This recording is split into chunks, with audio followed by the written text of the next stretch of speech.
ನಮ್ಮದು election card ಇರುತ್ತೆ. ನಮ್ಮಲ್ಲಿ ಸುಮಾರು ಒಂದು 2 ದಿನ ಹಿಂದೆ 18ನೇ ತಾರೀಕು ಒಬ್ಬರು ಮಹಿಳೆ ಬರ್ತಾರೆ. ಆ ಮಹಿಳೆ ಅವರು ಏನು ಅಡ್ರೆಸ್ ಇದು ಇಲೆಕ್ಷನ್ ಎಪಿಕ್ ಕಾರ್ಡ್ ಪ್ರೂಫ್ ಏನು ಪ್ರೊಡ್ಯೂಸ್ ಮಾಡ್ತಾ ಇದ್ದಾರೆ, ಅದರಲ್ಲಿ ಅದನ್ನು ನಾವು ಇಶ್ಯೂ ಮಾಡಿಲ್ಲ. ಕಾರ್ಡು ನಂಬರ್ ಅವ್ರದ್ದೇ ಇದೆ, ಅವರೇ ವ್ಯಕ್ತಿನೇ ಇದ್ದಾರೆ, ಎಲ್ಲ ಅದೇ ಇದೆ. ಬಟ್ ಕಾರ್ಡು ನಾವು ಇಶ್ಯೂ ಮಾಡಬೇಕು. ಅಂದರೆ ಇಲೆಕ್ಷನ್ ಕಮಿಷನ್ ಆಫ್ ಇಂಡಿಯಾದ ಪ್ರಾಪರ್ಟಿ ಆಗಿರುತ್ತೆ ಕಾರ್ಡು. ಅದನ್ನು ಥ್ರೂ ಇಲೆಕ್ಷನ್ ಕಮಿಷನ್ ಇಂಡಿಯಾ ಏನು ಪ್ರಾಪರ್ ಮೀನ್ಸಲ್ಲಿ ಇಶ್ಯೂ ಮಾಡಬೇಕಂದ್ರೆ ನಮ್ಮ AC ತಹಸೀಲ್ದಾರ್ ಆಫೀಸಿಂದ ಇಶ್ಯೂ ಆಗಬೇಕು. ಅದರಿಂದ ಇಶ್ಯೂ ಆಗಲೇ ಇಲ್ಲ ಅಂತ ನಮಗೆ ಅನುಮಾನ ಬಂತು.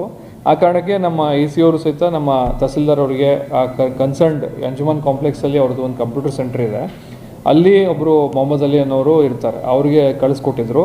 ಅಲ್ಲಿ ಹೋಗಿ ನೋಡಿದಾಗ ಅವರು ಒಂದು ವೆಬ್ಸೈಟ್, ಅಂದರೆ ಎಲ್ಲ ಪಬ್ಲಿಕ್ಕಿಗೆ ಎಲ್ಲವೂ ಅವೈಲೇಬಲ್ ಇದೆ, ಆ ವೆಬ್ಸೈಟಿಂದ ಅವರು ಈ ಥರ ಎಲೆಕ್ಷನ್ ಕಾರ್ಡು ಡೀಟೇಲ್ಸ್ ಹಾಕಿ ಅದ್ರ ಡೀಟೇಲ್ಸ್ ಅಲ್ಲಿ ತೋರಿಸುತ್ತೆ. ಇಲೆಕ್ಷನ್ ಕಮಿಷನ್ ಆಫ್ ಇಂಡಿಯಾದೇನು ಡೀಟೇಲ್ಸ್ ಇದೆ ಅದನ್ನೇ ತೋರಿಸುತ್ತೆ. ಅದರಲ್ಲಿ ಹಾಕಿ ಆ ಡೀಟೇಲ್ಸ್ ಅವರು ಹೊಸ ಪ್ರಿಂಟ್ ಹೊಡೆದು ಕೊಡ್ತಾ ಇರೋದು ನಮ್ಮ ಗಮನಕ್ಕೆ ಬಂತು.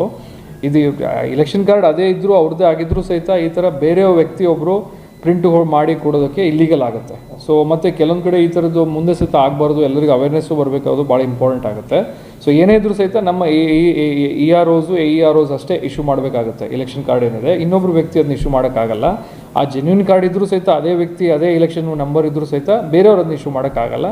ಆ ಕಾರಣಕ್ಕೆ ಬೇರೆ ಕಂಪ್ಯೂಟರ್ ಸೆಂಟರ್ ಸಹಿತ ಈ ಥರ ನಡೀತಾ ಇದ್ದರೆ ನಮ್ಮ ಗಮನಕ್ಕೆ ತನ್ನಿ, ಅದನ್ನು ನಾವು ಆ್ಯಕ್ಷನ್ ತೊಗೊಳ್ತೀವಿ.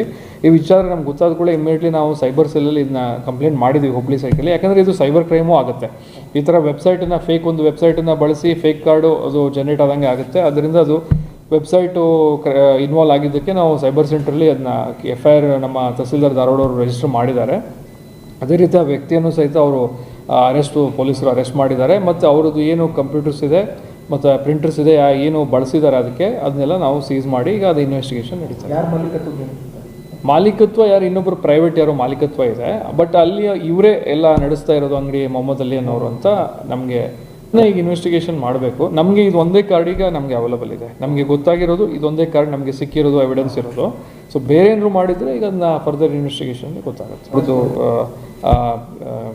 IT ಸೆಕ್ಷನ್ ರಿಲೆವೆಂಟ್ ಕ್ಲಾಸು ಮತ್ತು IPC ರಿಲೆವೆಂಟ್ ಕ್ಲಾಸ್ ಪ್ರಕಾರ ಅವರಿಗೆ ಫೋರ್ಜರಿ ಮತ್ತು ಈ ಥರ ಬೇರೆ ಬೇರೆ ಕಂಪ್ಯೂಟರ್ಸ್ ಉಪಯೋಗಿಸಿ ಬೇರೆ ಈ ಥರ ಫೋರ್ಜ್ ಡಾಕ್ಯುಮೆಂಟು ಮಾಡೋದಕ್ಕೆ ಅದೇನು ಸೆಕ್ಷನ್ಸ್ ಇದೆ ಅದರ ಅಂಡರ್ಲಿ ಅವರಿಗೆ FIR ಲಾಂಚ್ ಆಗಿ ಅವರು ಅರೆಸ್ಟ್ ಆಗಿದ್ದಾರೆ. ಮತ್ತು ಕಂಪ್ಯೂಟರ್ಸು ಪ್ರಿಂಟರ್ಸು ಅದನ್ನೇನು ಬಳಸಿದ್ರು ಈ ಕಾರ್ಯಕ್ಕೆ ಅದನ್ನು ನಾವು ಸೀಸ್ ಮಾಡ್ಕೊಂಡಿದ್ದಾರೆ.